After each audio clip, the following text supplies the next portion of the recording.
All right, here we go. Today we have legendary New York Mets pitcher Dwight Gooden, 3-time World Series champion, 4-time All-Star, Cy Young Award winner, and a ton of other accolades. So your dad was a big baseball fan. Yes. And from what I understand, your grandfather was also a kind of standout baseball player. Yes. So my granddad supposedly played a little bit of Negro League, but my dad he taught me everything that I knew about pitching, which he didn't know about mechanics. Sheffield, I keep mentioning my nephew, taught Gary about hitting, the timing, all this stuff here. We'll go to the park. I was like 7, Gary was like 4, starting out. No ball, no bat, no glove. Just do all these drills, which I thought my dad was crazy. I would tell my mom, he's making us go to the park, got us doing all this weird stuff. He don't know what he's doing. I don't want to go to the park anymore. But as I got older, 12, 13, I figured it all out where the mechanics were part of, about timing. Like say if I released the ball and it was high, I knew what to do to get it back down because my dad taught me at a very young age. And it definitely helped for the mechanics. Mechanics, and from what I was told, had some of the best pitching mechanics that came through, especially at a young age. But yeah, I had read that some of your relatives would say that your grandfather was actually a better pitcher than you. That's what they say. That's what they say. But back then there was no opportunities. It was just the Negro League. Just Negro League, yes, right. Just Negro League. He played in that, but I never got the opportunity to see him play, so I've never seen any pictures of him or anything, so I don't know. There was no video back then, really. At least not for those games. Right, but yeah. But it makes sense. I mean, it had to come from somewhere. I mean, my dad taught me the mechanics and all that, but it definitely skipped generation, I guess, because my brothers, they didn't pan out too well. Well, you started to actually learn how to throw a curveball at age 7. Yes. Which was sort of weird for a young kid to be doing that. It's unusual. Yes. Yeah, my dad thought it was about how you throw opposed to what you throw. Like me personally, I wouldn't teach a kid 7 years old about throwing a curveball because ligaments are still developing, the bones are still developing. But my dad's theory was if your mechanics is sound and you're throwing it right, proper grip, you'll be fine. He taught me at 7 years old. I never had any problems with it. And once I got 12, I knew how to change speeds with it. I knew how to locate it. And having only 2 pitches through my whole career, fastball and curveball, the curveball is my bread and butter. Yeah. Like they talk about velocity, but the curveball is my pitch. I can throw it at any time, any count, and location. Well, you joined the Little League team, but you were too young at the time. So when they made it to the actual Little League World Series, you couldn't play because you weren't old enough to even be on the team. Yes. That sucked. I mean, how did a 10-year-old take that? You make it to the World Series, and they tell you that you can't play in the World Series. Oh, you cry. I cried. I mean, it was tough because you want to, not the best player in the league, but you want to, say, top 5 players in the league at 10, even though he's 11, 12 years old. Yeah. And they let me play all the way through the districts, the regionals. We get to Williamsport, and they say you're not eligible. The coach comes in and say you're not eligible to play. You could practice with it, but when the game starts, you got to sit in the stands. Yeah. 9 years old to tell that to a kid. I mean, crushed me. I bet. I was crushed. I cried, and it was hard to watch. And then we ended up losing to Taiwan. That made it even worse. I didn't even play it. I'm crying with the other guys. I mean, it was tough. That was tough, but it was a good experience. Playing against those older guys, I think it definitely helped me when I got to the majors at 19. Even though it's a little different when you see Pete Rose, Mike Schmidt, Dale Murphy, and these guys opposed to Little League guys. But just playing against older guys, I think what my dad did to me when I was younger definitely helped me. Mm-hmm. And I think also what I did for Gary is like in Florida, the weather was always nice. You could play year-round. So when baseball was over, we'll play against different neighborhoods. Kids that went to our school would meet halfway and play. I always bring Gary with us. So he was playing against guys my age, 4 years older. Mm. So when Gary made it, I think the same thing helped him when he made it at 19. Thanks to him, I'm used to getting knocked down by balls, getting drilled by balls because that's how he made me play baseball. Your nephew, Gary Sheffield, he actually moved in with you when you were like 8 years old. Yes. Gary moved in with me, his mom, and Gary, like on the weekends, I would eat my cereal and go outside and throw the ball against the wall, against the house, sometimes breaking windows, not intentionally, but breaking windows. Gary would eat his cereal and want to watch cartoons. In your Little League days, I guess, and that Little League days took you to Williamsport in the Little League World Series, right? Yeah, I mean, my uncle, he pushed me in the area where I really didn't want to go. I really didn't want to be a baseball player. I didn't like baseball at all. I was just all about football. Once he got a little older, I would force him to come outside to play, and that's how we started playing. But then, Doc used to drag me out there. He used to hit this can, you know, pretty much the sun up to sundown, and then he would make me come out there and pitch to him, and he'd hit me over the wall, and then he'll make me go get the ball. And I'll pitch to him, make him catch me, then he pitch to me, then I'll pitch to strike him out or hit him with the ball or whatever. At that time, Gary was just an amazing athlete, even playing football, basketball. He could play any sport. I think he might have been, it's hard to say because he had Hall of Fame baseball numbers, but football, I think he was just as good as he was a baseball player. Watching him come all the way up through high school, he was just a great athlete. You know, I used to resent the fact that I had to play. You know, I used to love football, and he used to make me play baseball, and he'd drill you. Yeah, and that's why I didn't like it, because I used to get hit all the time. So you got hit more playing baseball than football, probably. Exactly. So that's why I said, one day I'm gonna get you back, and I said I can't wait till I hit a home run off you. Till he got about 11 or 12, and I'm like 15. In high school, he started hitting me over the house. So I would intentionally drill him with the ball because my ego was shot. I mean, a 12-year-old kid hitting me over the house. It was he would go up, and if I strike him out, now he want to strike me out. So he'll make me hit. And then I wind up hitting him over the house. So he used to get pissed off and make me go get it. So I'm the one who hit it, you should go get it. Those are the things that confrontations came from, you know, the challenges. I think what you're driving at is it almost prepared you to face major league pitching at a very young age. Oh, definitely. I mean, the first time I faced Nolan Ryan and Roger Clemens, you know, a lot of people might have thought I was scared, but I really wasn't. You know, it was like you against me type of thing, and it brought me back. That's the way it always been. Yeah, it brought me to the days of when I looked out there for the first time and see my uncle on the mound. Visions came of playing in the yard, and that's the same thought I had when I faced Roger Clemens and Nolan Ryan. I know you throw hard, I know you have the big overhand curveball, and I know you're proud of your fastball. And I said, I grew up hitting those.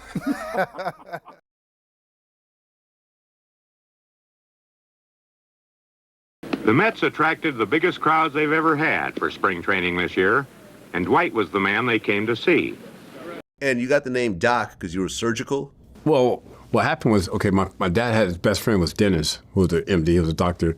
I would go and watch him, and so he would tell my dad, he's going to be a doctor, he's not going to be a baseball player. Okay. And my dad just loved baseball. That's all he watched was baseball.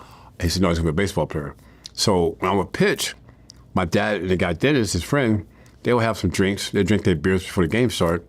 Once the game started, for whatever reason, every time I got 2 strikes on a batter, Dennis was standing up to the fence. He was like, come on, Doc, operate on the Doc. You got another patient, Doc. Put him away, Doc. And there's one particular day, we had the local newspaper there, and the guy was doing a story, and Dennis was going through this whole Richard thing, and so he wrote the story about Doc. And so my teammates started calling me Doc as a joke. When I got drafted with the Mets in '82, everybody has a nickname in sports. They give you a nickname. So they started calling me Goody. Goody didn't sound right, so I said, back home they call me Doc, and that's how Doc kind of stayed. Got it. Yeah. If you were pick number 5 in the first round, why did you go to the minors first instead of just starting with the majors? First out of high school, so I wasn't ready to go to the majors. I was very fortunate to go when I was 19, 2 years later out of high school. That normally don't happen. And I only got to the majors that year in '84 because of Davey Johnson, who was the manager. In '83, I was in A-ball my first full year, but I went to AAA for the playoffs, and Davey was the manager. I pitched well. I pitched a good game for me in the playoffs and won the AAA World Series. And he said, wherever I manage next year, you're going to be on my team. So I'm thinking at least I'll be in AAA. Davey got the big league job, and so when spring training, well, before spring training instruction league, I go to Davey, I say, remember what you told me? He goes, don't worry, you come into camp. So normally you have to have 3 years in the minors to be on the big league roster. I only had 2 years, but they invited me to camp as a non-roster player. And I pitched every game. After the game, the media would come to me and say, hey, you pitched well, but the front office wants you to go back to AA or AAA because of your age. We had a guy, Tim Leary, who hurt his arm that got called up earlier, like in '82, so they didn't want to take the same chance with me. So I would run in Davey's office like a little kid. I say, David, they said, I'm going back down to minors. He said, let them talk, don't worry, you're going to be on the team. But to share that moment with my dad that I was going to make the team, and that was only like the second time I ever seen him cry. That was like a special moment because it was like his dream that became my dream. You got called up to the majors. Yes. So now you're officially a member of the New York Mets. Now, at the time, the Mets were kind of struggling. It was bad. And you came in and you hit the ground running. It's just something special that God put on this earth to terrorize hitters. It was just one of those special guys that come down the line. It was him. He was remarkable. I mean, he was incredible for such a young pitcher to be able to pitch in the big leagues and do what he did. Grown, mature, professional hitters wanted no part of him. This is 19-year-old kid who was embarrassing them. I saw this and I said, wow, this kid is awesome.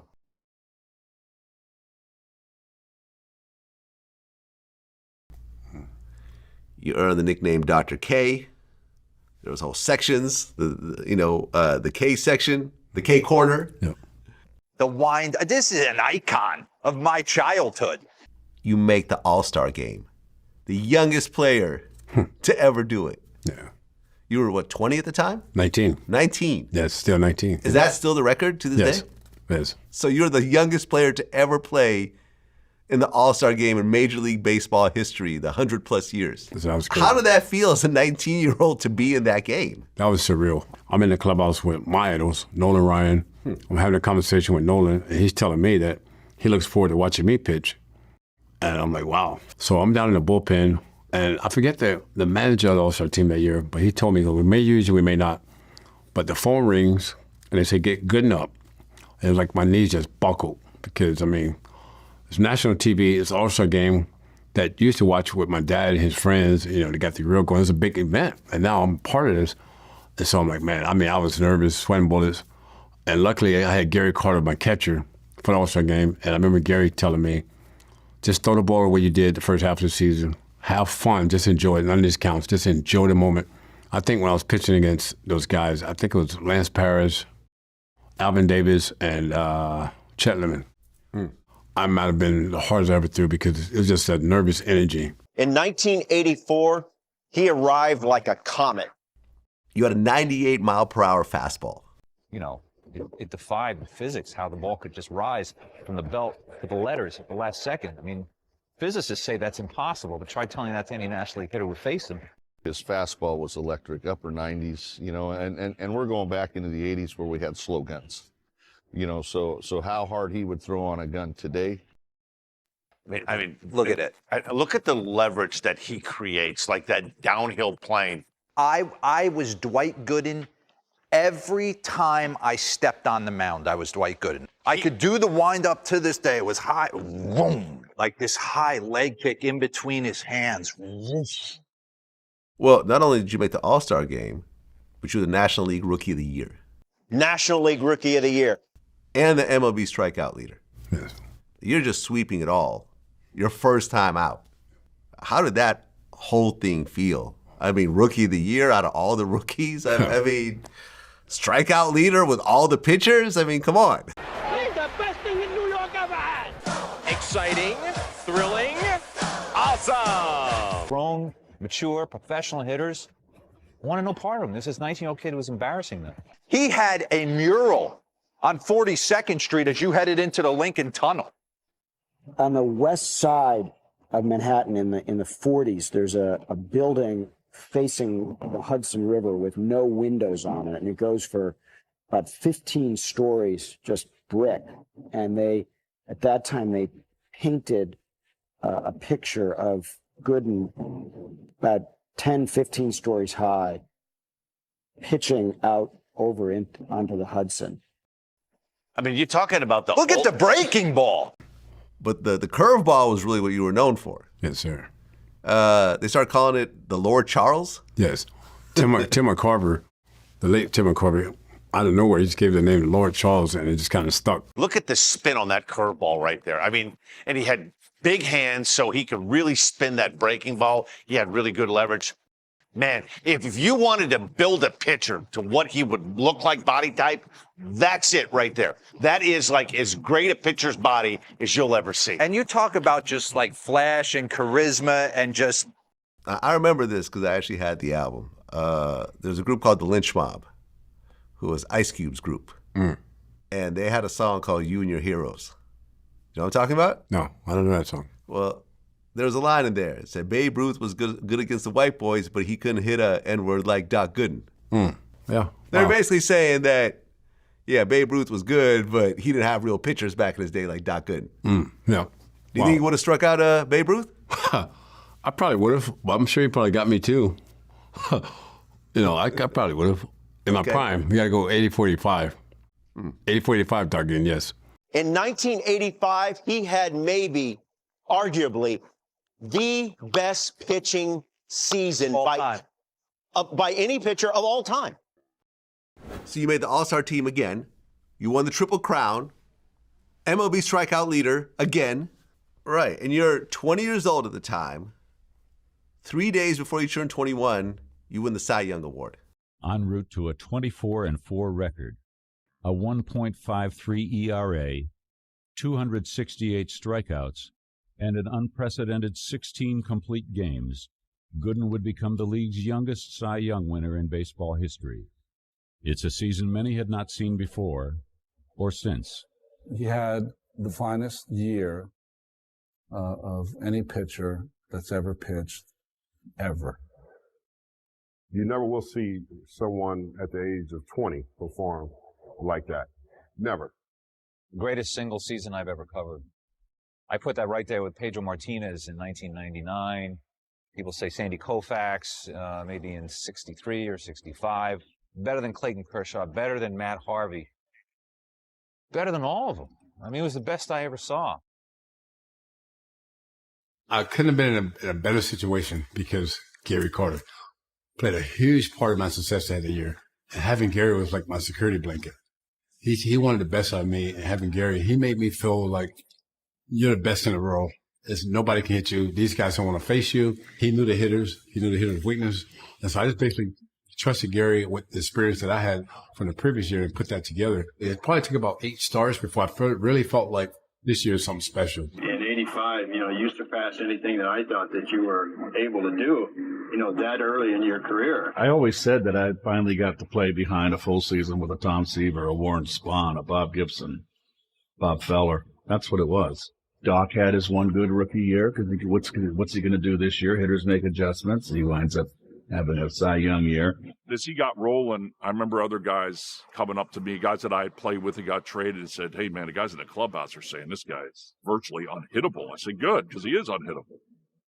You'd reeled off about 5 or 6 games where you'd really pitched well, and you come to me and you said, I think I'm getting ready to go on a roll. And me being a pitcher for years, I was thinking going on a roll. I said, man, I never was able to win 5 or 6 games in a row, but now you're telling me that you're getting ready to go on a roll. And when you put together your pitching staff, if your number one pitcher can be 10 games over 500, you have a heck of a pitching staff. But for this young man to be 20 games over 500 certainly blew your mind. I don't think I ever saw a pitcher get by, not only get by, but be as successful as he was in 1985 with only 2 pitches. I really believe that Dwight Gooden could have won a game in its entirety by just throwing his fastball. That's how good and how overpowering he was in that Cy Young Award year. Opposing teams' players would do the thing they used to do with Nolan Ryan. It was called the Ryan flu. They had the Doc flu. And they would just say, can't see it. I can't see it. Not since Koufax has a pitcher had the overhand fastball and the overhand curveball. And the first thing that went through my mind was, here is a right-handed Sandy Koufax. Yeah, look at some of these numbers here for the great Dwight Gooden. Take a look at this. Lowest single-season ERA and live ball error since 1920. Age 20. Look at Bob Gibson. I know the mound was super elevated, right? 304 innings. What do we do? At 32 years old, right? Greg Maddux, 1994, $1.56. Maddux is on here twice. But Dwight Gooden, $1.53, 276 innings. Age Dwight. By the way, at 16 complete games that year as well. Yeah. How did that feel? That was crazy. To win the Cy Young after Rookie of the Year, because even though I won Rookie of the Year, that was enough for me, but then you start thinking, maybe I could have won the Cy Young in 84 too. But to win the Cy Young, Triple Crown, and lead the league for his pitches in like every category, it was like, again, it was a lot. I was happy with it, but then all the attention, like you said, started coming in, the interviews, requests. And again, I was a shy kid from Tampa. very quiet. I didn't want the attention, but the attention's there because of what I did on the field. I was just part of it. Because of what I set the bar so high in 84 and 85, everything was compared to those years. They said, yeah, you had a good year, but yes, he had a lot of strikeouts. But because I think in 1990, I won 19 games. So, I mean, the numbers were still there, but it wasn't the 84, 85 dominant. Yeah. And everything was compared to that. And so I would say to my defense, it wasn't fair, but I understood it. But also, just to take a step back real quick, I remember in 85 with all the numbers you mentioned, Triple Crown, winning everything. In 86, I remember pitching a game against Fernando Valenzuela. I beat him 3-0, shutout, but I only had 2 strikeouts. The first question was, what happened? You only had 2 strikeouts. I just beat one of the best pitchers, 3-0, shutout, complete game, and you're talking about the 2 strikeouts. And I said, well, I'm not worried about strikeouts, but for like the next 5 or 6 games, I was trying to get 2 strikeouts. So it took the fun away from me, trying to reach that. So, but then I got to a place where I was happy with myself. But I just think that they said the numbers weren't the same, numbers started going down. Yes, you're right, because after the 85 season, there's no way you can match that. Well, that year, the Mets won the World Series. Yep. How did that feel? Well, for me, it was bittersweet. And then, of course, after the World Series is the parade. Yes. And, of course, it's just assumed that every player was going to show up to the parade. That's right. Especially in New York City. But you're not at the parade. Yeah. Darryl Strawberry goes to your house to look for you. You're not there. Yeah. Where are you during this time? I was in Long Island City in the projects. When you finally met with the rest of the team after the parade, after the parade was done and so forth, and of course they're going to ask you, where were you? Yep. What reason did you give them? How did those conversations go? Well, obviously I was in denial. Obviously I was lying. Said I overslept. I had too much to drink. I overslept. Everybody knew I was lying. I mean, at the time, I think Darryl Strawberry was starting to use coke as well. Yep. Were the two of you actually using together? We have. Darryl knew exactly what was going on. I mean, he knew what was going on, but he came to my house even after the parade, and I saw him through the people knocking on the door. But I was so ashamed and embarrassed with myself and what I had did, the situation I put myself in. I didn't answer the door. I didn't want to be bothered with nobody. That was tough. And you're sitting in that, and you can't redo it. That was very, very tough. So soon as I started sobering up, I medicated myself again because I didn't want to feel that pain that I was feeling. So then it became a cycle. The next day, I show up to the park. The trainer said, hey, can you come in and give a test? Not knowing, I could have said, no, I'm not going to do it. And nothing could have did, but I didn't know how this stuff works. I'm just thinking, I haven't done it in maybe 5-6 hours. I should be all right now. That's how much knowledge I had. 5-6 hours. Yeah, that's how much. Like, cocaine will go through your system that quickly. All right. That's how much knowledge I had on this stuff, right? I just knew that I liked it. I didn't know nothing else about it. Right. So I'm like, yeah, whatever. We'll do it. And I peed in the cup. Unfortunately, it came back positive. Yeah. I tried to deny it. And then I finally came clean because I was just tired of that. And I was like, okay, yes, I did it.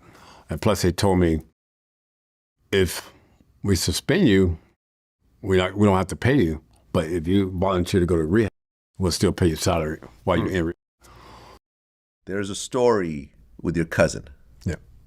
That was the first time you tried cocaine. You want to talk about that? Yeah, with the girls, yeah. So I go to his house. My cousin was a drug dealer, pimp, and all that stuff. So I go to his house. I used to go there to get marijuana. This particular time I get there, and he says, I don't have any, but give me a couple minutes. I'll be right back. I'll go get it.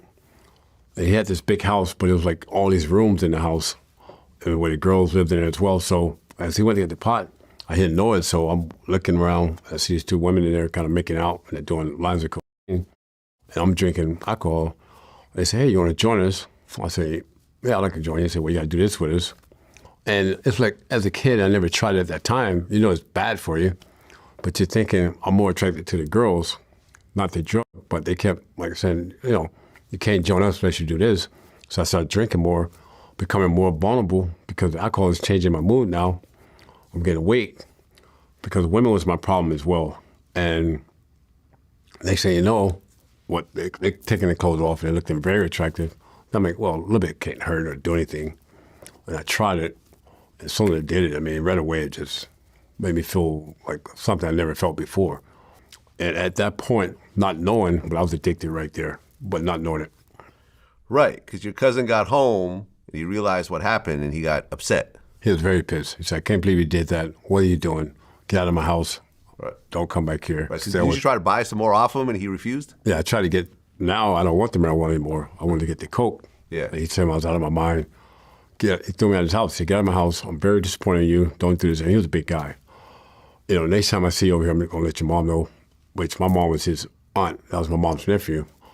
He put me out of his house, but he said, if I hear you going to somebody's house, so I would go find out who else that sells it, but I would tell him, don't tell my cousin. And that's how I got started. Right. I mean, the whole Mets were kind of considered a group of like wild men, basically. Like everyone was considered kind of crazy in their own way, right?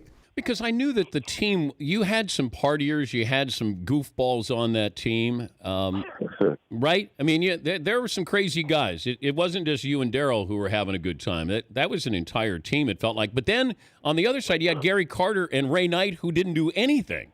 86 was crazy. I mean, but to our, the thing was, we was crazy. But the thing was, in the 86, in the 80s, everybody was crazy. But I think we got labeled because we was having a lot of success and was in New York. Well, we had a crazy bunch, but we had a good bunch of guys. And our team had a lot of baseball knowledge, but on the road, we had fun. I mean, looking back at it, I'm just glad a lot of us are still here. Were you ready for New York? Do you think if you had pitched someplace else, would it have turned out differently?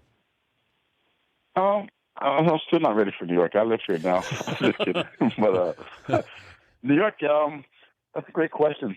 He says there's no doubt in his mind that among the many contributing factors that led him to feel like he needed drugs or alcohol was this sense of if he didn't become the greatest of all time, that he would have been letting people down. People he didn't know, people in the streets, people in the stadium. You know, it was almost a tragedy waiting to happen. You could see it coming 100 miles away. Such a nice guy. He had such a sweet, sweet side to him that really offered him no defense to the evils that were out there.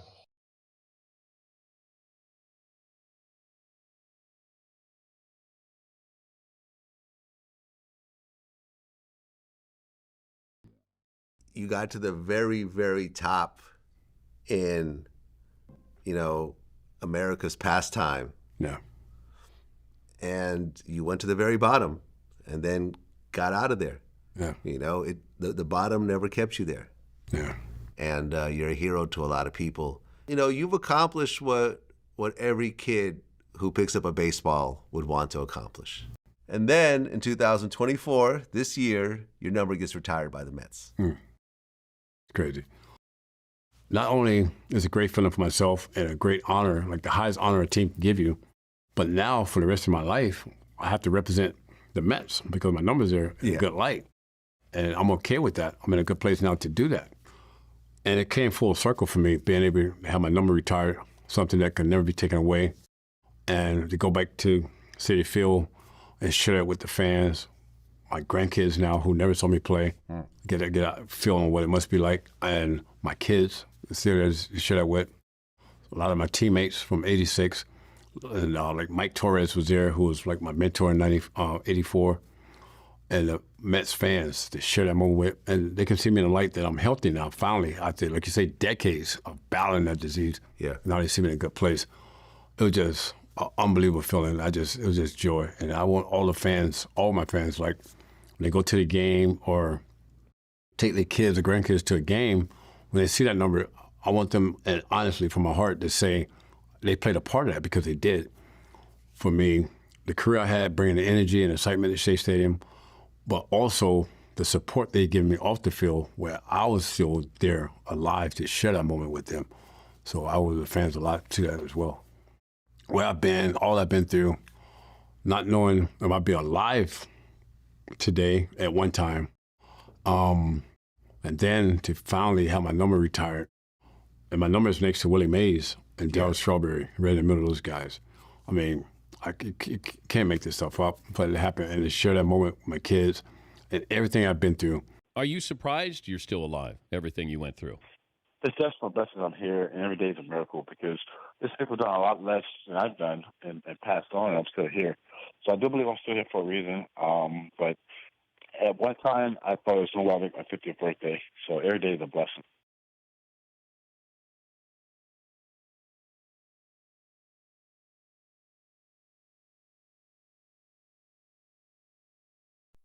Everybody can hoop and holler about this one was good, that one was good. None was greater than Doc Gooden. Better than Clayton Kershaw. Better than Matt Harvey. Better than all of them. I mean, he was the best I ever saw.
Dwight Gooden has struck out 16 to tie his career high.